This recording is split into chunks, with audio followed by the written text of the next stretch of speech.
আজকে ঐতিহাসিক ৭ই নভেম্বর জাতীয় বিপ্লব এবং সংহতি দিবস। বিএনপির জন্মের শহীদ রাষ্ট্রপতি জিয়াউর রহমানের একজন সেনা কর্মকর্তা থেকে আবার রাষ্ট্র নায়ক হিসেবে ফিরে আসার আজকে এই দিন অত্যন্ত গুরুত্বপূর্ণ। এই দিনে আমরা জাতীয়তাবাদী দল বিএনপি ঘাটাইল উপজেলা এবং পৌর শাখা এই জনসভা এবং র্যালির আয়োজন করেছি।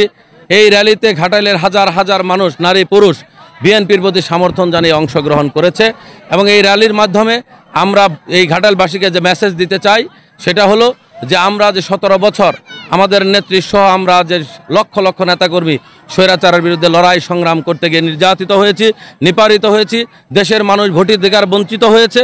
আমরা সেই ভোটাধিকার ফিরিয়ে আনতে চাই। আমরা আগামী নির্বাচনে মানুষের ভোটের অধিকার ফিরিয়ে দিয়ে ইনশাআল্লাহ ধানের শীষ প্রতীকের বিজয় অর্জন করতে চাই।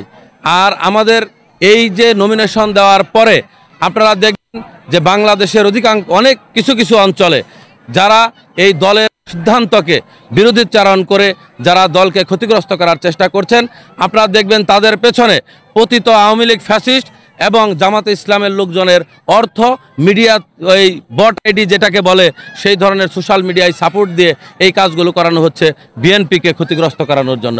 আমি মনে করি অতীতেও বিএনপির বিরুদ্ধে এই ষড়যন্ত্রগুলো হয়েছে, ভবিষ্যতেও হবে ইনশাআল্লাহ। এই সকল ধরনের ষড়যন্ত্রকে পাড়ি দিয়েই আমরা এই বিএনপিকে ধানের শীষ প্রতীককে সামনে নির্বাচনে বিজয়ী করব।